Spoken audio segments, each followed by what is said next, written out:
And his name is. প্রথমবার আমার বাড়ির লোকের কাছে মার খাই, তোমাকে আমি ঠ্যাং ভেঙে রেখে দেবো, মারধর করবো, এইরকম থ্রেট দিয়েছে। মারের চোটেও দুটো অশান্তি রোজ হতো রোজ। আর পাড়ার লোক এগুলো মজা লুটতো, তারা সাপের মতন আমার সামনে ভালো, বাট মুখে ওই ভাষাগুলো উচ্চারণ করতে পারবো না। একটা থাপ্পড় পড়েছিল আমার গালে।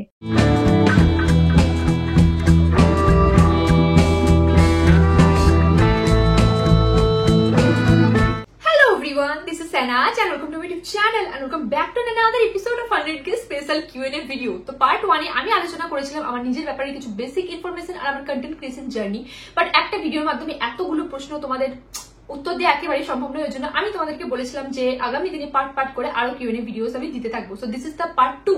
আর পার্ট 1টা যারা দেখোনি তারা আই বাটন আর ডেসক্রিপশন দুটোতেই লিংক পেয়ে যাবে, তো ওটা আগে দেখে নিও, তাহলে ডিটেইলস সবকিছুটা ভালোভাবে বুঝতে পারবে। আর তোমরা কি কিছু নোটিস করেছো? Yes, I got silver play button yesterday. I mean, first যেদিনে আমি Q&A ভিডিওটা শুট করেছিলাম সেই দিনকেও এই কর্নারটা পুরো ফাঁকা ছিল, আর তারপরের দিনেই যে আমি এটা রিসিভ করবো আমি তো জাস্ট ভাবতেও পারিনি। মানে পার্ট 2টা আমি এটার সাথে শুট করছি, আমার এখনো বিশ্বাস করতে মানে এটা শুট কি বলবো, ভীষণই ভালো লাগছে। আর এটা সৌন্দর্যটা আই থিঙ্ক পুরো ফ্রেমটার সৌন্দর্য 10 গুণ বেশি বৃদ্ধি পেয়ে গেছে according to me, because it's looking so beautiful. Oh my God, and again thanks a lot to you guys. তোমরা না থাকলে এই জিনিসটা একেবারেই পসিবল হতো না। So I am feeling always so grateful. তো চলো আর বকবক করছি না, আজকে তোমরা কে কি প্রশ্ন করেছো চলো উত্তর দিই। যেই জিনিসগুলো এখনো আমার জানানো হয়নি তোমাদেরকে, ওগুলো আমি র অ্যান্ড আনফিল্টার্ড ভার্সনে উত্তর দেওয়ার চেষ্টা করবো। আই থিঙ্ক তোমাদের মধ্যে থাকা একই সিমিলার কাইন্ড অফ কোয়েশ্চেন যেগুলো রয়েছে, যাদের প্রশ্নগুলো আমি নিতে পারছি না, এক্সট্রিমলি সরি। আর অনেকেই জানাচ্ছ যে আমার প্রশ্নটা নিলে না, কি করে নেবো বলো, এতগুলো প্রশ্ন যদি তোমরা একসাথে করো। But similar kind of questions গুলো থাকলে আমি ওগুলোরই উত্তর দেওয়ার চেষ্টা করবো, যার থেকে তোমরা উত্তর আই থিঙ্ক পেয়ে যাবে। তো আমি কোনো কিছুটাই লোকাচ্ছি না বা লোকাবো না। তো চলো দেখি আজকে কি কি প্রশ্ন আছে, ওগুলো পড়ি যেগুলো অ্যান্সার করা হয়নি এখনো অব্দি। Okay, so let's start. Okay, so আজকে ফার্স্ট কোশ্চেন ইজ, অনেকগুলো প্রশ্ন একসাথে রয়েছে, তো প্রত্যেকটারই একের পর এক আমি অ্যান্সার দিয়ে যাচ্ছি। তুমি কি ফোন দিয়ে ভিডিও বানানো স্টার্ট করেছিলে? তো আমার ফার্স্ট যে ফোনটা ছিল ওটা ছিল Redmi 9 Pro Max, আর যেটার কোয়ালিটি ভীষণ ভালো ছিল। ব্যাক ক্যামেরা দিয়ে আমি শুট করা স্টার্ট করেছিলাম, আর ওই ফোনটা আমার কাছে আজও আছে, কিন্তু কারেন্টলি ওটা আমার মা আব্বা ইউজ করে। এখন কিসে শুট করো? তো এখন আমি iPhone 14 Plus দিয়ে শুট করি, ওটার ফ্রন্ট অ্যান্ড ব্যাক দিয়ে শুট করি। আর অনেকেই জিজ্ঞেস করেছিলে কি অ্যাপ থেকে আমি এডিট করি, তো ইনশর্ট থেকে আমি এডিট করি। মোটামুটি সমস্ত ভিডিওস এর জন্যই আমি ইনশর্ট অ্যাপটাই বেশি প্রেফার করি, ওটাই আমার বেশি মানে কমফোর্টেবল লাগে ইউজ করতে। তো আমি অন্য কোনো অ্যাপ ইউজ করি না। তাছাড়া VN রয়েছে, VNটা কখনো ইউজ করি। ইয়েস। দেন কোয়েশ্চেন করেছে কে শুট করে দেয় তোমার অ্যাস্থেটিক ফটো ভিডিও গুলো? তোমার বেস্ট ফ্রেন্ডের নাম বলো আর তোমার জীবনের স্পেশাল মানুষজন সম্পর্কে কিছু বলো। কে তারা, কিভাবে পরিচয় হয়েছিল, মিট করাও নয়তো ফটো হাইলাইট করো। ওকে, সো এই টপিকে কথা বলতে গেলে I have a huge long story, but I want to share with you guys.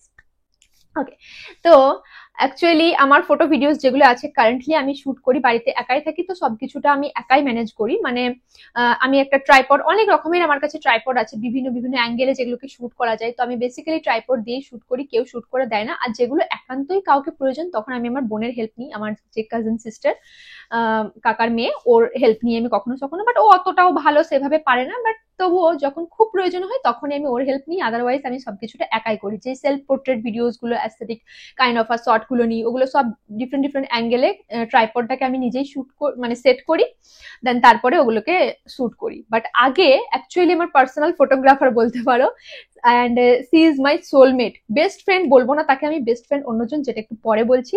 But আমার লাইফের সব থেকে স্পেশাল মানুষ যদি কাউকে বলতে থাকো, and her name is Ayesha. She is special for me.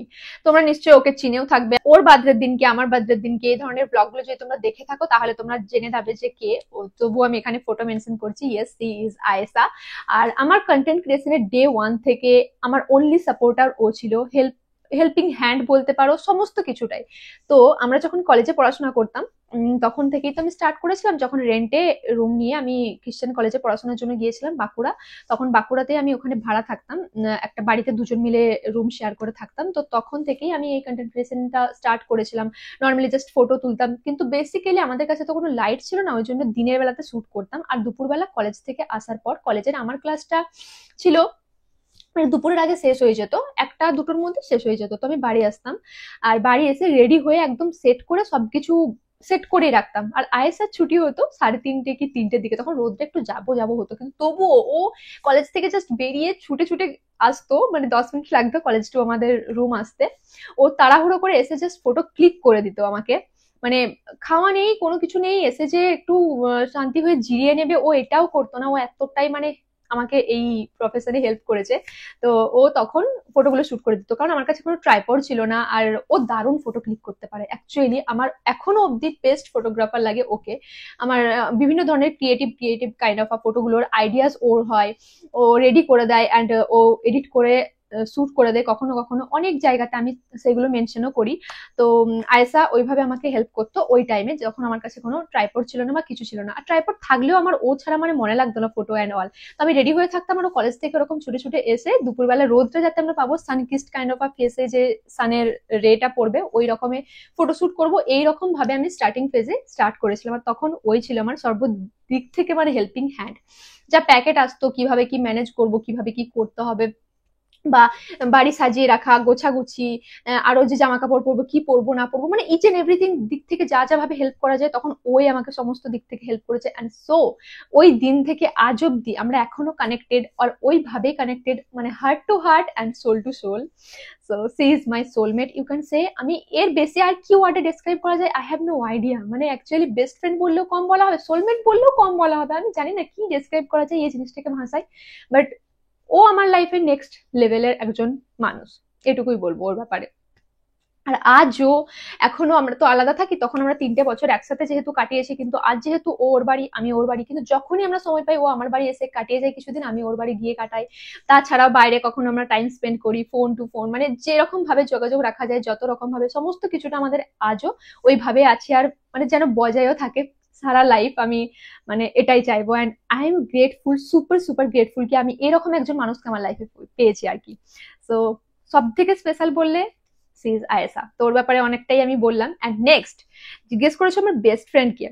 So best friend actually I have a male best friend, yes. এটা একটু অড লাগলেও জিনিসটা সত্যি। And his name is Sourav. And আমি এখানে ফটো অ্যাটাচ করছি। So he is like so cute. And ওর সাথে আমার কিভাবে পরিচয় হয়েছিল এটা আমি বলতে চাই, কারণ আমার কলেজ লাইফের দিনগুলোতে যখন আমার সাবজেক্ট ছিল ম্যাথামেটিক্স অনার্স, বাট আমার পাশে একটা সাবজেক্ট ছিল অনার্সের সাথেই একটা সাবজেক্ট ছিল যেটা ছিল কম্পিউটার সায়েন্স। বাট আমি কম্পিউটার সায়েন্সের অতটাও কিছু জানতাম না, বুঝতাম না। তো ওই টাইমে এই সৌরভ আমাদের ব্যাচেই পড়তো, কিন্তু ও কম্পিউটার ভীষণই নলেজ আছে ওর ওই সম্বন্ধে, কম্পিউটার অ্যাপ্লিকেশন নিয়ে ওর স্কুলের সাবজেক্ট ছিল, ওই জন্য ও অনেকটা বেশি ভালো জানতো ব্যাপারটা। আর আমি ক্লাসগুলো কিছুই বুঝতে পারতাম না। তো স্টাডির ক্ষেত্রে হেল্পের জন্য নর্মালি জাস্ট পরিচয় হয়েছিল, ক্লাসমেট হিসেবেই একটুখানি হেল্পের জন্য যেরকম হয় না, ওইভাবে আমার ওর সাথে পরিচয় হয়েছিল। বাট কলেজ টাইমে আমরা অতটাও কানেক্টেড ছিলাম না যতটা কলেজ থেকে বেরোনোর পর আমরা বেস্ট ফ্রেন্ড হয়েছি। কলেজ টাইমে আমরা তো মানে টাইম কাটাইনি, এখন আমার মনে হয় আমরা কেন ওই টাইমে মানে ভালোভাবে অতটাও ক্লোজ ফ্রেন্ড আমরা কেন হতে পারিনি, আই ডোন্ট নো। বাট তারপরে কলেজ লাইফ শেষ হয়ে যাওয়ার পরে লাস্ট 2 বছর 3 বছর যাবত আমাদের এতটাই বন্ডিং স্ট্রং হয়ে গেছে। And now he is my best friend. Yes, I can say proudly কি he is my best friend. আর যাকে আমি মানে সবকিছু নির্দ্বিধায় বলতে পারি, আর প্রত্যেকটা জিনিসেও আমায় হেল্প করে। মানে একটা সামান্য, মানে আমার আই হ্যাভ ছোটা দিমাগ, প্রত্যেকটা জিনিসে যে কোনো জিনিসে আমার হেল্প দরকার হয়, কোনো টেকনোলজিক্যাল কোনো জিনিস, কোনো পার্সেল, যা কিছু হোক সৌরভকে কল লাগাই, সৌরভকে কল লাগাই, লাইক এরকম আমার একটা ব্যাপার হয়ে গেছে প্রত্যেকটা জিনিসে। এর মানে এটা নয় যে আমি ডিপেন্ডেন্ট ওর উপর, এরকম নয়। বাট হ্যাঁ, he is so sweet. But প্রত্যেকটা জিনিসে আমার মনে হয় ওর নলেজ নেওয়াটা বেটার, ওর জ্ঞান নেওয়াটা আমার কাছে খুবই মানে ভালো, এরকম আমি একটা ফিল করি। ওই জন্য যে কোনো প্রয়োজনে রনে বনে জঙ্গলে যখনই বিপদে পড়বে সৌরভকে স্মরণ করবে, এরকম একটা ব্যাপার আমার মধ্যে চলে এসেছে এখন। তো ইয়েস, ওর সাথে আমার এভাবে পরিচয় হয়েছিল। And he is another special person for me. আর আমার ডিপ্রেশনের টাইমে যখনই আমি ডিপ্রেসড হই, আমি কল করে আইএসআর মাথা খাই, নয়তো আমি সৌরভের মাথা খাই, দুজনের মাথাটাকে আমি খেয়ে নিই যে এটা কি হবে এটা কি হবে, আমি জাস্ট পরেশান হয়ে যাচ্ছি, এই হচ্ছে সেই হচ্ছে। আর ওরা দুজন মিলে আমাকে অলওয়েজ মোটিভেট করতে থাকে। মানে আমি যখনই ডিপ্রেসড হই, কোনো নেগেটিভ কমেন্ট আসুক, কোনো লাইফ নিয়ে কোনো প্রবলেম হোক, সামথিং যা যা জীবনে যা কিছু হয়, আমি এই দুজন মানুষকে কল লাগাই, একজনকে নয়তো একে নয়তো ওকে। তো ওরা দুজন আমাকে অলওয়েজ মাথার মধ্যে অনেক মোটিভেশন দিয়ে যায়। আর আমি ওগুলো নিয়ে নিয়ে এতটা বেশি মানে স্ট্রং হয়ে গেছি, আর এত কিছুর সাথে লড়াই আমি করে যেতে পারছি। So he is another special person. Yes. তো তো এই দুজনের জন্য না বললেই নয়, ওই জন্য আমি জাস্ট মানে থাকতেই পারছিলাম না বলতে। বাট তাছাড়াও এক দুজন স্পেশাল মানুষ আরো রয়েছে, তো যাদের ব্যাপারে বলতে গেলে অনেক বেশি ভিডিও লং হয়ে যাবে, তো ইন ফিউচার কখনো শোনাবো। তো এই দুজনের কথাটাই আপাতত থাক। ইয়েস, চলো নেক্সট কোয়েশ্চেনটা দেখি। অনেকক্ষণ ধরে একটা কোয়েশ্চেনকে নিয়েই এত কিছু আমি বলেই গেলাম। চলো নেক্সট কোয়েশ্চেনটা দেখি কি আছে। Okay, so next question is, hi দিদি, কেমন আছো? খুবই ভালো রয়েছি, তুমি কেমন আছো অবশ্যই জানিও। Congratulation for 100K, thanks a lot. আর দিদি, তুমি হাতে যে ব্রেসলেটটা পরো ওটা কি গোল্ডের? প্লিজ প্লিজ অ্যান্সারটা দিও। Yes, it's gold. আর আমি এটা অল টাইমই পরে থাকি। আর এটা আমি তানিস্ক থেকে পারচেস করেছিলাম, মানে একদম বানানো নয়, কাস্টমাইজ নয়, ওখানে স্টোরেতেই ছিল। আর এটা আমার ভালো লেগে যায়, তো তখনই আমি নিয়ে নিই। এটাতে আই থিঙ্ক এটাই 4 গ্রামের মতো গোল্ড আছে। Yes. Okay, so next question is, এই প্রফেশনের জন্য বলো তোমার মা বাবার রিয়াকশন, তারা কি বলতো ফার্স্টে, এখন কি বলে, আশেপাশের লোকরা সবাই মিলে কি বলে, তোমার ফ্রেন্ডসটা কি ভাবে এই লাইনে যে আসলে? ওকে, সো এই রিলেটেড টপিকটাতে বলতে গেলে অনেক অনেক কিছু কথা মানে আমাকে বলতেই হবে, না বললে নয়, যেগুলো আমি মানে চেপে রাখতে চাইও না, আমি জাস্ট বলতে চাই ইন ফ্রন্ট অফ ক্যামেরা। তো এই মেন যে টপিকটার জন্যই পার্ট 2 ভিডিওটা অনেক অনেক দরকার ছিল। অনেকেই অনেক রকমের নিজেদের নিজেদের ওপিনিয়ন দিয়েছে, বাট প্রত্যেক মানুষের নিজস্ব নিজস্ব একটা সিচুয়েশন বলে জিনিস থাকে, আর এই জিনিসটাই আমি তোমাদেরকে বোঝাবো বা বলবো। দিদি, তোমার বাড়ির থেকে এখনো সাপোর্ট কেউ করে না? আর এই জার্নিটা শুরুর সময় কি বলেছিল, তোমায় বাধা দিত? আর প্রতিবেশী রিয়াকশন তখন কেমন ছিল আর কেমন আছে প্লিজ বলো, তাহলে আমরা অনেকটা মোটিভেশন পাবো তোমার থেকে। আর একজন খুব বড় একটা কথা লিখেছো, তোমার মা বাবা ফ্যামিলি ঠিকই বলছেন, মুসলিম হয়ে এই কাজ করছো আর এটা একটা জঘন্য কাজ, আল্লাহ কখনো মাফ করবে না তোমাকে। ওয়াও, ওকে। ওকে, চলো তো সবকিছুটা আমি বলি। কিভাবে ওনারা জানতে পারলেন, কখন থেকে প্রবলেম শুরু হলো, কি জন্য প্রবলেম শুরু হলো এন্ড অল। তো আমি যেরকমটা বলেছি, আমি আমার কন্টেন্ট ক্রিয়েশন স্টার্ট করেছিলাম আমি যখন আমি বাঁকুড়াতে পড়াশোনা করতে গিয়েছিলাম, পড়াশোনার সূত্রে 3 বছর বাড়ি ভাড়া নিয়ে থাকতাম, ওই টাইমে শুরু করেছিলাম। আর তারপরে করোনা স্টার্ট হয়, কিন্তু করোনার প্রচুর মহামারী, একদম সে ভীষণ খারাপ রকমের সিচুয়েশন কিন্তু তখন হয়নি। কিন্তু মেন প্রবলেমটা আমি শুরুর দিকে একদম সবকিছুটা লুকিয়ে লুকিয়ে স্টার্ট করেছিলাম। ইয়েস। তো এই ক্ষেত্রে আমি বলবো, একদম স্টার্টিং ফেজে কেউই জানতো না। আর অ্যাকচুয়ালি আমি যেই এরিয়াতে থাকি বললে ভুল হবে, মানে আমাদের এরিয়াতে তখনও ভালোভাবে 4G নেটওয়ার্ক স্টার্ট হয়নি। আমি যখন বাঁকুড়ায় পড়াশোনা করার জন্য গিয়েছিলাম, তখন আমার বাড়িতে বা আমাদের গ্রামে এখানে তখন 2G নেটওয়ার্কটাই মোটামুটি চলতো, 4G মতো অতটাও মানে স্পিডের ইন্টারনেটও চলতো না। আর আমাদের বাড়িতে কারোরই বড় স্ক্রিন টাচ মানে ফোন ছিলই না, কারোর কাছেই ছিল না, শুধু একমাত্র আমি তখন 11-12 পাস করার পর আমি তখন ফোন আমার ছিল, তখন আমি বাইরে ছিলাম। মানে আমার মা আব্বার কাছে ছিল ছোট কিপ্যাড ফোন, আর যেই ফোন এখনো আজও আমার আব্বা ব্যবহার করে। কিন্তু কারেন্টলি আমার মা আব্বাকে আমার ফোনটাই ইউজ করতে দিয়েছে, মানে ফোনের ব্যাপারে ওরা অতটাও কিছু জানতো না। সো ওই ব্যাপারে আমি কি করছি বা কি ফটো কি বলতে চাইছে ওই জিনিসটা মানে বুঝতেও না, আর ওদের কান অব্দি সেইভাবে প্রথম প্রথম আসেইনি। তো এইভাবে 6-8 মাস চলেই যায়। আমি কিছুটা কোনো কোনো টাইম বাড়িতে লুকিয়ে দরজা বন্ধ করে ফটো শুট করতাম, আর কিছু কিছু টাইম আমার বাঁকুড়া যেখানে আমি থাকতাম ওখানে গিয়ে আয়েসা শুট করে দিত লুকিয়ে। তো এরকম ছিল। আর ইনস্টাগ্রামটা না তখন কেউ অতটা ইউজ করতো না, ফেসবুকটা মেন প্রায়োরিটি ছিল আমাদের গ্রাম বাংলার মানুষদের জন্য। তো ওরা ফেসবুক ইউজ করতো, বাট আমি ফেসবুক সেভাবে কোনো দিনই ইউজ করিনি। তো ফেসবুকে আমি স্টার্ট করিনি, আমি ইনস্টাগ্রামে স্টার্ট করতাম। ওই জন্য গ্রামের লোক, পাড়া প্রতিবেশী, বন্ধু বান্ধব এরা না ব্যাপারটা জানতেও পারেনি ফার্স্ট, আর আমি কাউকে নিজে থেকে কখনো জানাতে যাইওনি। তো ওইভাবেই সবকিছুটা স্টার্ট হয়েছিল। তখন আমি যখন স্টার্ট করেছিলাম তখন আমার 2000টার মতন ফলোয়ার্স ছিল ইনস্টাগ্রামে, তখনই আমি স্টার্ট করেছিলাম। তো এই চক্করে কেউ জানতেও পারেনি। আর আমার ফ্যামিলি মেম্বার্সটা পরে অনেক পরে জানতে পেরেছে, মানে যখন আমি বাঁকুড়ার পড়াশোনা আমার শেষ হয়ে যাওয়ার লাস্টের দিকে, তখন আমি তো করোনার টাইমে স্টার্ট করেছিলাম, একেবারে করোনা তখন খুব বাড়াবাড়ি ভয়ঙ্কর মহামারী পরিস্থিতি হয়নি, একদম স্টার্টিং ফেজ তখনই স্টার্ট করেছিলাম। আর করোনার জন্য মাঝখানে তো বাড়ি থেকে সবকিছুটা হতো। কিন্তু অ্যাকচুয়ালি ব্যাপারটা প্রবলেমেটিক হয়ে দাঁড়ালো আমার বাঁকুড়ায় পড়াশোনা কমপ্লিট হয়ে যাওয়ার পর। আমি যখন বাড়িতে এলাম, আর পার্সেল অ্যান্ড অল সমস্ত কিছু যখন আমি বাড়ি থেকে রিসিভ করতে স্টার্ট করলাম, তখন প্রবলেমটা স্টার্ট হয়ে গেল মেন। তার আগে অবধি কেউই জানতে পারেনি, না আমার ফ্যামিলির লোকজন, না আর বুঝতে পারলেও না, ওরা বুঝতো না যে এটা কোনো টাকা পাচ্ছি আমি বা এটা আমি কোনো কাজ করছি ওই জন্য ফটো দিচ্ছি। ওরা ভাবতো এমনি মুখে মাখছে। তো ওটাই হয়তো স্কিন কেয়ার ভিডিওস যেগুলো থাকতো বা ফটো ছিল, আইজিটিভি ভিডিও ছিল, ওগুলো হয়তো এমনি দিচ্ছে, এরকম একটা ব্যাপার ছিল। ফ্রেন্ডস তারা কেউই বুঝতে পারেনি। আর আমার আব্বা মায়ের কাছে যেহেতু আব্বা মা কাকা কাকি এদের কাছে সকলের কাছে কিপ্যাড ফোন ছিল, তো জানার কোনো প্রশ্ন নেই, মানে বিনা ইন্টারনেটের জিন্দেগি কাটাতো। তো ওই ব্যাপারে জানতেও পারেনি যে কি করছি না করছি, আর লুকিয়েই সবকিছু স্টার্ট করেছে, মানে বললে তো একেবারে মেরেই ফেলবে এরকম ব্যাপার ছিল, ওই জন্য ভয়ে ভয়ে আমি সবকিছুটা লুকিয়ে লুকিয়েই করতাম আর কি।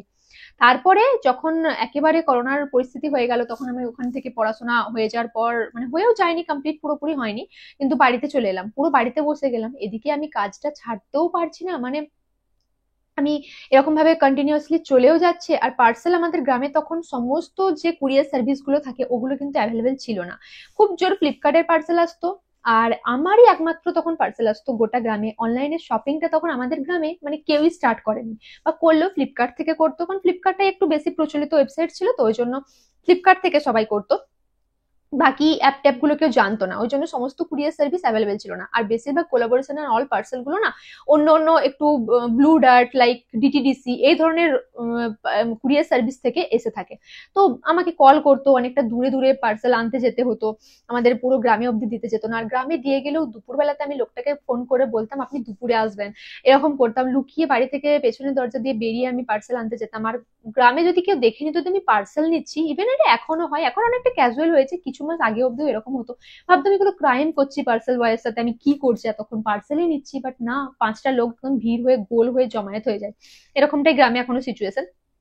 তো এই পার্সেল নেয়া নেই, অ্যান্ড পার্সেল কিসের আসছে, কে পাঠাচ্ছে, এরকম একটা ব্যাপার ছিল যে কে পাঠাচ্ছে, কেউ পাঠাচ্ছে মানে কোনো ছেলে পাঠাচ্ছে, কারোর সাথে সম্পর্কে আছে আমি, সে হয়তো আমাকে জিনিস পাঠাচ্ছে লুকিয়ে লুকিয়ে, বা গিফট নিচ্ছি আমি, এরকম ভাবতো পার্সেল ওয়ালাটাকেও ভাবতো বয়ফ্রেন্ড আমার। তো ওই জন্য ও আমাকে জিনিস দিতে আসছে, আমার ফ্যামিলি মেম্বারদের কাছে এরকম ব্যাপারটা ছিল ফার্স্টের দিকে। দেন বকাবকি স্টার্ট হলো, দেন প্রশ্ন করতে আরম্ভ করলো যে এগুলো কি চলছে, কি করছিস, কি ব্যাপার হচ্ছে, এরকম একটা ব্যাপার দাঁড়ালো। তখন আমি বোঝালাম যে এটা এক ধরনের কাজ, এটাকে নিয়ে ফটো তুলতে হয়, জিনিসটা পাঠাই, মানে একদম বাংলাতে আমি বোঝাচ্ছিলাম যে যেভাবে মানে বুঝবেন আর কি ওনারা, ওইভাবে বোঝানোর চেষ্টা করলাম যে এগুলো ওরা জিনিসগুলো দেয়, ওগুলো শুধু আমাকে এরকম মাখতে হবে, তো তারপরে ফটো পোস্ট করলে এটা থেকে একটা মানে কাজের মতো আমার বেশ ভালো লাগছে, তো আমি করব। তো মানে একটা থাপ্পড় পড়েছিল আমার গালে, যে তুই ফটো ছাড়ছিস, মানে নেটে ফটো ছাড়ছিস, এরকম কাইন্ড অফ ব্যাপার, যে তুই নেটে ফটো ছাড়ছিস, তখন এরকম ব্যাপার ছিল, what is net, I don't know. আজও একই কথা, নেটে ফটো ছাড়ে। ইভেন এখনো একটাই সেম লাইন আমি শুনতে পাই, যে ফটো ফটো বিক্রি করে, ফটো বেচে খায়, এরকম একটা কাইন্ড অফ লাইন, যে নিজের ফটো বেচে খায়, নিজের ভিডিও বেচে খায়, এরকম কাইন্ড অফ কোশ্চেন আমার ফ্যামিলি মেম্বার্সটাই বলে, আমি বেশি দূর অব্দি যাচ্ছি না। ওকে, সো যাই হোক, তো তখন এইভাবে জানতে পারে, অ্যান্ড প্রচুর বকাবকি স্টার্ট করে দেয়, মারধর সবকিছুটাই হতো, বাট সেই মুহূর্তে আমার জানি না কি মানে জেদ চেপে গিয়েছিল, যে যেটা বারণ করছে সেটাই করবো, এরকম একটা ব্যাপার আজও প্রত্যেকটা মানুষের মধ্যে হয়ে থাকে, যে যেটা বারণ করছে সেই জিনিসটা করতে না একটু বেশি ইন্টারেস্টেড লাগে প্রত্যেক মানুষের। আর আমি ওই জিনিসটার মধ্যে 1% কোনো খারাপ জিনিস দেখিনি, মানে একটা প্রোডাক্ট প্রমোট করা হচ্ছে, আর আমি মুখে সেটা জাস্ট মেখে দেখাচ্ছি, এতটুকু দেখতে পাওয়া যাচ্ছে আমার, আর সেটা আমি ইন্টারনেটে পোস্ট করছি, ইভেন নর্মাল মানুষরা ফেসবুকে ফটো ছাড়ছে, নিজের বাচ্চার ফটো ছাড়ছে, নিজের বইয়ের সাথে কিভাবে ঘুরে বেড়াচ্ছে সেগুলোর ফটো ছাড়ছে, মুখটা দেখা যাচ্ছে তাদের, তাদের ক্ষেত্রে কোনো প্রবলেম হচ্ছে না, বাট হোয়াই মি, এই জিনিসটা করলে আমার কি এমন প্রবলেম, মানে আমার জেদ চেপে যায়। অ্যাকচুয়ালি প্রবলেমটা কোথা থেকে ক্রিয়েট হয়েছে বলতো, আমি জীবনে আমার নিজের জন্য লড়াই কি জিনিস, নিজের ওপিনিয়ন কি জিনিস, নিজের পছন্দ অপছন্দ কি জিনিস, এটা কোনোদিনও আমি জানাইনি কাউকে, কারোর সামনে আমি তুলে ধরিনি, মা আব্বার মুখের উপরে কখনো আমি কথা শুদ্ধ বলিনি, ওনারা যেই রকম ভাবে বলেছেন, যেইভাবে আমার উপরে কোনো জিনিসটা প্রেসারাইজ করেছেন বা বলেছেন, সবকিছুটা আমি চুপচাপ জাস্ট মেনে নিয়েছি, ভেবেছি মা আব্বা তো সবকিছুটা বলছে মানে ঠিকই করছে, ঠিকই ভাবছে, তো আমারও তো ভাবার প্রয়োজন নেই, বা আমি বলবো না, মনের মধ্যে একটা ইচ্ছা অনিচ্ছা থাকুক না থাকুক, বাট তবু আমি সেই ওপিনিয়নটা কখনো প্রকাশ করার সাহসটা জুটিয়ে উঠতেই পারিনি, একমাত্র মেয়ে ছিলাম, সব আশা ভরসা ছিলাম না, মানে আজও আমি একমাত্র মেয়ে, তো ওই কারণে সমস্ত আশা ভরসা অনেক কিছুই জিনিস আমার উপরেই চাপিয়ে দেওয়া হতো, বা এখনো হয় অনেক কিছুই। তো সেই হিসেবে আমি ভাবতাম, মানে অতটাও আমি নিজের জন্য কখনো ভাবিনি যে এটা আমার খেতে ইচ্ছে করছে না, ঠিক আছে খাবো না, তা নয়, মা বাবা বলছে ঠিক আছে খেয়ে নি, এরকম একটা ব্যাপার, নিজের ভালো লাগা, ভালো পছন্দ অপছন্দ ওপিনিয়ন কিচ্ছু আমি কখনো প্রকাশই করিনি, বাট এই জিনিসটাতে, এই একটা জিনিসে যখন বাধা দিল আমাকে, আমি জানি না আমার দিমাগে কি মগজ থেকে কি মানে পোকা নড়ে গেল, যে আমি আমার নিজের জন্য লড়াই স্টার্ট করলাম। আমার মনে হলো না, আমি আমি এটা চাই, এই জিনিসটা আমার ভালো লাগছে, তো সো প্রপার ডেস্টিনি, আমি এই জিনিসটাকে প্রপার ডেস্টিনি মনে করি, যেই মেয়ে কোনোদিনও তার মা বাবার এগেনস্ট তো দূরের কথা, তার মুখের উপরে চোখের দিকে তাকিয়ে কখনো নিজের ওপিনিয়ন দিয়ে একটা জোর গলায় কথা শুদ্ধ বলেনি, সে কিনা তার ফ্যামিলি, পুরো পাড়া প্রতিবেশী, নিজের সব থেকে কাছের মা বাবা, মানে ইচ অ্যান্ড এভরিথিং, এভরি মানুষের কাছে খারাপ হয়ে যাচ্ছে এই একটা জিনিসকে অ্যাকসেপ্ট করার জন্য, বাট তবুও ঠিক আছে, আই ওয়ান্ট দিস, এরকম একটা ব্যাপার আমার মধ্যে মানে জোর সেই দিনের সেই মনোবল যে আমি কোথা থেকে জুটিয়েছিলাম, আই হ্যাভ নো আইডিয়া। তো আমি তখন যখন পার্সেল নিয়ে এরকম ঝামেলা, ফার্স্ট ক্যাচাল স্টার্ট হয় আমার জীবনে। একদিন একটা পার্সেলওয়ালা আমাকে পার্সেল দিতে আসে, আর আমার আব্বা ওই পার্সেলওয়ালাকে রাস্তায় দাঁড় করিয়ে প্রচুর লেভেলের অপমান করে, যে তুমি জিনিস দিতে আসছো, তুমি কোথা থেকে এসছো, কে তোমাকে জিনিস দিয়েছে, কে পাঠিয়েছে, একদম আসবে না তুমি আমাদের পাড়াতে, যদি ঢুকি তোমাকে আমি ঠ্যাং ভেঙে রেখে দেবো, মারধর করবো, এইরকম থ্রেট দিয়েছে পার্সেলওয়ালাকে। বাট আব্বার মধ্যে এইটুকু ন্যূনতম মানে বুঝতেই পারেননি উনি যে এগুলো পার্সেল ওয়ালাদের থেকে আসে না, ওদের একটা কাজ যে ওনারা ডেলিভার করে দিয়েছে। বাট না, আমার আব্বা ভাবছে এটা পার্সেল ওয়ালাটারই কোনো আছে, ওই লোকটাই দিতে আসছে, ওই জন্য আমার মেয়ে পার্সেল নিচ্ছে, নয়তো নিত না, এরকম একটা ব্যাপার নিয়ে পার্সেল ওয়ালাকে প্রচুর অপমান করে, যে জিনিসটা আমার খুব খারাপ লাগে। আর আমি তখন বলি যে তুই এটা কি জন্য করলে, এটা নয়ই, মানে অ্যাকচুয়ালি ওনাদেরকে দোষ দেওয়া যায় না, এমনই কনজেস্টেড অ্যান্ড এরকম একটা গ্রামের সিচুয়েশনে আমরা বড় হয়েছি, আমার মা আব্বা যেভাবে বড় হয়েছে, তো ওনাদের কাছে এই ইন্টারনেট অ্যান্ড এখনকার টেকনোলজি জেনারেশন সবকিছুটা প্রচুর নতুন, একদম আধুনিক, যেটার ব্যাপারে ওনাদের কোনো নলেজই নেই। আমাদের গ্রামে ইন্টারনেট শুদ্ধ যেহেতু ছিল না, তাহলে ওনারা কিভাবে জানবেন যে পার্সেল কিভাবে আসে, বা পার্সেল কি, এটা অনলাইনে আসা যায়, বা কোথা থেকে অর্ডার করা যায়, কেনা যায়, এরকম ভাবেইনি। টোটালি আমার ফ্যামিলির একটা মানে এরকম ব্যাপার চলে এলো যে এই জিনিসগুলো কোনো ছেলে ওকে পাঠাচ্ছে, বা কারোর সাথে সম্পর্ক রয়েছে, কারোর সাথে জিনিস নিচ্ছে, এরকম একটা ব্যাপার। তো পার্সেল নিয়ে আমি কোনো রকমের সেই দিনটা ঢুকি, পার্সেলটা আমাকে নিতেই দেওয়া হয়নি ওই দিনকে। আর ওই পার্সেলওয়ালাটা একটা অন্য লোকের বাড়িতে পার্সেলটা দিয়ে চলে গেছে, তখন ওটিপি সিস্টেম ছিল না, একদম প্রথম প্রথম দিকে এরকম ব্যাপার। পার্সেলটা দিয়ে চলে গেছে, এবার আমি ব্র্যান্ডকে আমাকে বলতে হবে যে পার্সেলটা কোথায় গেল, ভিডিও বানাতে হবে, নয়তো পয়সা দিতে হবে তাদেরকে একটা, এরকম একটা ব্যাপার। বাট আমি তখন পার্সেলটার খুঁজেই পাচ্ছি না, তখন আমি প্রচুর আমার রাগ লাগলো যে তুমি কাকে দিয়েছো পার্সেলটা, যে এরকম করলে, এই করলে, সেই করলে। তো আমাদের গ্রামের একটা লোক ওই পার্সেলটা নিয়ে নিয়েছে, সে আমাকে পার্সেলটা দিয়ে শুধু যায়নি, আর আমি এদিকে বাড়িতে আমার বাড়ির লোকের সাথে খুবই চেঁচামেচি আরম্ভ করেছি যে পার্সেলটা গেল কোথায়, আমার জিনিস ওটা, আমি কি করব না করব, তুমি এইভাবে লোকটাকে ঘুরিয়ে দিয়ে জিনিসটা আমার এরকম করে দিলে। ওই দিনকে স্টার্ট হলো প্রচুর, আর সেই দিনকে আমার গালে পড়লো একটা থাপ্পড়, শুধু থাপ্পড় নয়, জিন্দেগিতে আমি আমার ফ্যামিলি মেম্বারের কাছে কোনোদিনও মানে জোর গলায় আমি বকা শুধু খাইনি, সে কিনা আমি খেলাম আমার আব্বার কাছে মার। আমার বলতে কোনো এটা দ্বিধাবোধ বা লজ্জা লাগলেও জিনিসটা ট্রুথ, তো আমি সত্যিটা লুকাতে চাই না। বাট ইয়েস, আমি এই জিনিসটার জন্য আমি প্রথমবার আমার বাড়ির লোকের কাছে মার খাই, মারধর অব্দি জিনিসটা যায়, তারপরে শুধু থাপ্পড় মেরেই শান্ত হয় না, অনেক অনেক মার খায়। তো তবুও ওই মারের চোটেও আমার মুখ থেকে একটাই কথা, তুমি আমাকে মেরে ফেলো, বাট তবু আমি এই কাজ ছাড়বো না। আমি জানি না এত এনার্জি আমি কোথা থেকে পেয়েছিলাম, আমার বুকটা কষ্টে ফেটে যাচ্ছে যে আমার ফ্যামিলি মেম্বার আমাকে কখনো বকেনি, শুদ্ধ এতটাই ভালোবাসা, এত কিছু দিয়ে আমাকে বড় করেছে জীবনে, কোনো কিছুর অভাব হতে দেয়নি, যা চেয়েছি জীবনে সবকিছুই পেয়েছি, একমাত্র মেয়ে। তো সব দিক থেকে সবকিছু ঠিক ছিল, বাট এই সামান্য জিনিসটা একটা বারের জন্য আমি বোঝাচ্ছি সেই জিনিসটা খারাপ নয়, না বোঝার চেষ্টা করে আমাকে মারলো, প্রচুর কষ্ট হচ্ছে, বাট কষ্টের মধ্যেও এই একটাই জেদের লাইন ছিল যে আমি এটা করবোই, তুমি আমাকে মেরে ফেলো, নাও মারো, আরো মারো। আমি না সরে গিয়ে আমাকে সবাই, বাকি আমাদের ফ্যামিলি মেম্বার, আমার আব্বা যখন আমাকে মারধর স্টার্ট করে, বাকি লোকজনেরা আমাকে মানে আব্বার থেকে ছাড়িয়ে নেওয়ার চেষ্টা করে, বাট তবুও আমি আমি আমি সামনে আরো মানে এগিয়ে গিয়ে গিয়ে যে হ্যাঁ তুমি আমাকে মারো, তুমি আমাকে মারো, মেরে ফেলো, বাট তবুও আমি এটা ছাড়বো না, কি বলছো বলো, এরকম একটা জেদ। তো এই নিয়ে ক্যাচাল স্টার্ট হয়, প্রচুর অশান্তি হয়, আর এটা ছিল বকরিদের দিন। ইয়েস, ওই বকরিদের বছরটা আমার জীবনে সব থেকে খারাপ বকরিদ কেটেছে, ঈদের পর যে বকরিদ হয় ওই বকরিদের দিনকে ঘটনাটা এটা ঘটেছিল, আর সেই দিন থেকে সব থেকে বড় রকমের কেচাল বা অশান্তি আমাদের বাড়িতে স্টার্ট হয়। তখনই আমার বাড়িতে ভালোভাবে জানলো, মানে জানলো মানে ওই পার্সেল আসা নিয়ে জানলো। আর কিছু কিছু মানুষ মানে পাড়ার লোকজন যারা একটু আধুনিকের মধ্যে, তারা ইনস্টাগ্রামটা জানতো আর বুঝতো, তো তারা বলতো যে এটা কি করছে, কি করছে, ফটো ইয়ে করছে, এরকম খারাপ একটা কথাবার্তা বলতো। তো ওই লোকের কথাবার্তা শুনে আমার ফ্যামিলি আরো বেশি করে মানে বোঝার চেষ্টাই করতো না। তো ওই দিনকে ফার্স্ট জানতে পেরেছিল রিয়াকশন এটা ছিল, এই রিয়াকশন হয়ে গেল। দেন তারপরে তো রোজ আবার পার্সেল আসলো, আবার মারধর, আবার ঝগড়া ঝামেলা, পার্সেল ছুঁড়ে ফেলে দেয়া, পার্সেল লুকিয়ে রেখে দেয়া, পার্সেল ওয়ালাকে অপমান করা, এইরকম এরকম ছোট ছোট ছোট ছোট অশান্তি রোজ হতো রোজ। আর পাড়ার লোক এগুলোর মজা লুটতো একদম। আমার বাড়ির আশেপাশে যারা রয়েছে, আমি প্রাউডলি ক্যামেরার সামনে আমি বলছি, তারা এখন এখন জাস্ট আমাকে দেখে কিন্তু পেছনেই চর্চা করে, আর তখনও পেছনেই চর্চা করতো, বাট কেউ কেউ আমার ফ্যামিলি মেম্বারকে এসে বলতো। আর আমি পুরোপুরি দায়ী করব জিনিসটাকে আমাদের এরকম যে মানে সিচুয়েশন ক্রিয়েট অতটাও হতো না, আমার কথাটা বুঝতো বা শুনতো আমার ফ্যামিলি, কিন্তু আমার আত্মীয় স্বজন আর পাড়ার লোকরা মিলে এই জিনিসটাকে বুঝতে দেয়নি। আমার মা আব্বার মাথাটা খেয়ে খেয়ে খেয়ে খেয়ে মানে তাদেরকে আমার যে সাপোর্টে থাকার যেটা কথা সেই জিনিসটা আনতেও দেয়নি। আর আজও এরকম অনেক আমার নিজের একদম কাছের আত্মীয় স্বজন রয়েছে যারা আমার মা আব্বাকে এমনই ভুলভাল বোঝায়, কারণ ওনারা ওনারা অতটাও টেকনোলজি বুঝতে পারেন না বা বুঝতে পারে না, তো ওনাদেরকে একটা এমন ভাবে দিমাগে ক্রিয়েট করে দেয় না জিনিসটা, যে আমার মা আব্বা ভাবে যে হ্যাঁ আমি ভুল আর ওরা যেটা শুনছে সেটা ঠিক। আর যতই মানুষ একজনের প্রতি ট্রাস্ট করুক, কিন্তু কানের কাছে যখন 10 জন কিছু একটা খারাপ কথা কটূক্তিমূলক কথাবার্তা বলতে আসে না, তখন যে কোনো মানুষের টনক নড়ে যায় যে হ্যাঁ হয়তো ঠিকই বলছে।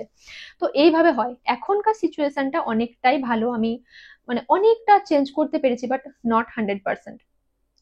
আমার কাছে এত মানুষের সাপোর্ট থাকুক আর টাকা পয়সা থাকুক, যা কিছু থাকুক, বাট আমি একটা মানে কথা দুঃখের সহিত জানাবো যে টাকা দিয়ে আমি সবকিছু কিনতে পারলেও আমি যেই জিনিসটা অ্যাকচুয়ালি চাই, যে আমার মা বাবার মন থেকে সাপোর্ট, ওই জিনিসটা আমি পয়সা দিয়ে কিনতে পারিনি, আর আই ডোন্ট নো পারবো না আমি কোনোদিনও। বাট আমি আমার সর্বস্বটা দিয়ে আমার ফ্যামিলিকে বোঝানোর চেষ্টা আজও চালিয়ে যাই, কিন্তু তখন যেই সিচুয়েশনটা ছিল আজকে তার থেকে অনেক অনেক লাখে গুণে বেটার। বাট সেটা আমি নিজেই চেষ্টা করেছি, আর এই হাল আর এই মনোবলটা জোরেই আমি আজও চেষ্টা চালিয়ে যাই যে ইন ফিউচার ওনারা একদিন না একদিন একদম 100% ভাবে বুঝবে জিনিসটা। কিন্তু এইটাই ছিল ফ্যামিলির ফার্স্ট রিয়াকশন, পরে আরো কিছু বলছি। আর ফ্যামিলি মেম্বার্স বলতে রিলেটিভস এর কথা বলছি। আমাদের বাড়িতে তো মোট 8 জন লোক, আর 8 জন লোকের মধ্যে সবাই same same kind of I বক্তব্য, তো আমি ওদেরকে ধরছি না। বাকি যেগুলো সাইডের, আমার মামা বাড়ির সাইড হোক বা আরো একটু মানে আত্মীয় রিলেটিভস যেগুলো হয়, মুসলিমদের তো প্রচুর হিউজ হিউজ ফ্যামিলি, তো আমারও ওরকমই ফ্যামিলি। বাট কিছু ব্যক্তি সাপোর্ট করেছে, কেউ কিছু কান ভাঙানি দেয়নি, তাদেরকেও আমি জানি। আর কিছু মানুষ রয়েছে যাদেরকেও আমি চিনি, তারা সাপের মতন আমার সামনে ভালো, বাট পেছনে আমার আমার কিভাবে খারাপ হবে, আমি কিভাবে মেন্টালি আরো ড্যামেজ হবো, আরো কাজটা বন্ধ করব, বা ইনকাম না হোক বা অ্যাকাউন্ট বন্ধ হয়ে যাক, এরকম নানা ধরনের কাজের ক্ষতি করার জন্য তারা প্রচুর লেভেলের চেষ্টা অনেক রকমের করেছে। আর কিন্তু আমার সামনে ভালোই থেকেছে, আর সেই মানুষগুলোকে আমি বুঝেও গেছি, আর তাদের থেকে আজ আমি দূরে থাকি। দূরে থাকলেও কি, সামনাসামনি আমিও তাদের সাথে ভালোই ব্যবহার করি, বাট পিছনে আমি জানি কে কিরকম। তো ওই রকম টাইপের সিচুয়েশন আমার ফ্যামিলি মেম্বার্সরা প্রথমে করেছিল। ওরা অলওয়েজ খারাপ একটা দুটো এই লাইনগুলোই বলতো, ছবি বেচে খাচ্ছে অ্যান্ড মানে ফটো বেচে খাচ্ছে, ইউনো। আমার এই কন্টেন্ট ক্রিয়েশন কাজটাকে পাড়ার প্রতিবেশী আর আত্মীয় স্বজনরা সো কল প্রস্টিটিউশনের চোখে দেখতো, যে আমি ছবি বেচে খাচ্ছি বা খারাপ কিছু করছি, 2 দিন পর মডেলিং এ নেমে যাবো, অ্যান্ড মডেলিং এ নেওয়া মানেই তো এরকম পর্ন কাইন্ড অফ আ সাইটে আমি কাজ করব, এইরকম লাইন বলতো। ইভেন এখনো অনেক মানুষ বলে। আর আমার মা আব্বাকে ওইরকম একটা সিচুয়েশন বোঝাতো যে মেয়ে হাত থেকে বেরিয়ে গেছে, ছবি ছাড়ছে, তো ছবি ছেড়ে ছেড়ে তো কিছু কিছু ভালো অফার এরকমও আসবে যেগুলো মডেলিং করার জন্য একদম মানে সবকিছু বোল্ড ভাবে করার, আরো কিছু পয়সার জন্য তো যে কেউ যা খুশি করতে পারে, আর ও তখন নেমে যাবে, এখন তো এইটুকুটুকু করছে, তখন আরো অন্য কিছু করবে যেটার জন্য একদম খারাপ রাস্তায় নেমে যাবে। মেয়ে নোংরা হয়ে গেছে, আমি মুখে ওই ভাষাগুলো উচ্চারণ করতে পারবো না, ইউ নো, কি বুঝতে পারছো আই থিঙ্ক আমি কিরকম কাইন্ড অফ জিনিসটা বলতে চাইছি। তো ওরা ওই রকম একটা সিন ক্রিয়েট করে রেখেছিল। মানে এখনো আছে, কিন্তু এখন মানুষ অনেকটাই যুগ বদলেছে, আমাদের গ্রামে 4G হয়েছে, ইন্টারনেট এসেছে, অনেক সব প্রত্যেক মানুষ এখন ফেসবুক ইনস্টাগ্রাম ইউজ করতে শিখেছে, তো এখন অনেকটাই চেঞ্জ হয়েছে। বাট যেই টাইমে ছিল সেই টাইমে সিচুয়েশন কিছুটা এরকম ছিল, কোনো সিঙ্গেল পার্সন তখন মেয়ে আমাদের গ্রামে ওরকম ফেসবুক নয় সরি মানে ফটো তোলা বা এরকম একটু স্টাইলিশ কাইন্ড অফ ফটো তোলা, মানে গ্রামের মেয়ে বোঝাই যাচ্ছে না। ওরা এই জিনিসটা নিয়ে সবসময় চর্চা করতো যে এ কি আমাদের গ্রামের মেয়ে আদেও, এটাই। আর ফ্রেন্ডস এর রিয়াকশন যেটা বলছো, ফ্রেন্ডসদেরও এই সেম রিয়াকশন, যে এই মেয়েটা কি সেই মেয়েটা যে স্কুলে স্কুল ড্রেস পরে মানে মাথায় তেল দিয়ে দুদিকে বিনুনি করে এরকম আসতো, আর ওই মেয়েটা কিনা আজকে fashion and styling and beauty makeup করে এইসব কিছু টিপস দিচ্ছে, আর নিজেকে গ্লো আপ করে এরকম চেঞ্জ করেছে। জাস্ট এই জিনিসটা দেখে মানে ওই ইয়ারের আমার সবকিছু অ্যান্ড এখনকার সবকিছু, এই জিনিসটা দেখার পর ওরা ওই জিনিসটাই বলে অ্যান্ড অবাক হয় অ্যান্ড অ্যাপ্রিসিয়েট করে। এখন অনেক ফ্রেন্ডসরা রয়েছে, অ্যান্ড বিশেষ করে আমার টিচার্সটা প্রচুর অ্যাপ্রিসিয়েট করেছে। আমার আমার স্কুল টাইমে যে যে টিচার্সরা, ওনাদের স্কুল থেকে বেরিয়ে যাওয়ার পর আমি কাজগুলো করেছি, তো ওই জন্য এখন যখন ওই টিচার্স গুলো আমার আরো জুনিয়রদেরকে পড়াশোনা করায়, তো ওদের কাছে আর কি বলে যে শাহনাজ নামের একটা মেয়ে ছিল যারা যে মানে এখন এই রকম করছে, বা ওই স্টুডেন্টরাই স্যারের কাছে বলে, তো স্যার খুব নাম করে যে হ্যাঁ একটা অন্য কিছু করছে। এখন তো সরকারের মানে দেশে চাকরি বাকরির অবস্থা এতটাই খারাপ, ভালো ভালো স্টুডেন্টরা সব বসেই রয়েছে, বাট ও একটা অন্য লাইনে গিয়ে ভালো কিছু করছে আর দেখতেও ভালো হ্যাপি রয়েছে।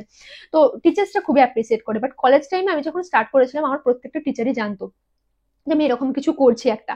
তো খুবই অ্যাপ্রিসিয়েট করতো যে হ্যাঁ তুই কর, এটা বেশ ভালো, তুই আলাদা রকম করছিস, আমাদের সকলের থেকে একটু আলাদা। তখন সেই টাইমে এই জিনিসটা প্রচুর আলাদা ছিল, মানে কেউ করতো না, ইউনিক কিছু। তো খুবই অ্যাপ্রিসিয়েট করতো আমার কলেজের টিচার, আমার টিউশন টিচার, কলেজ টিচার। তো কিছু কিছু টিচারের খুব কথাগুলো আমার এখনো আজও মনে পড়ে। তো কোনোদিনই কেউই ওইভাবে খারাপ সেন্সে আমার কাজটাকে নেয়নি, অনেক অ্যাপ্রিসিয়েট করেছে। অ্যান্ড আফটার কলেজ অনেক খোঁজ খবর নিয়েছেন যে এখন কি করছিস, এখনো কি ওটাই করছিস, কতটা কি গ্রোথ হলো, কি হলো না হলো, মাঝে সাঝে এরকম খোঁজ খবর অনেক টিচার্সরাই নিয়ে থাকে। রাস্তাঘাটে দেখা হলে অ্যাপ্রিসিয়েট করে যে কত চেঞ্জ হয়েছিস, ভালো লাগছে, এরকম কাইন্ড অফ। তো এই জিনিসগুলো খুবই ভালো লাগে এখন, আর তখনও করতো টিচার্সরা।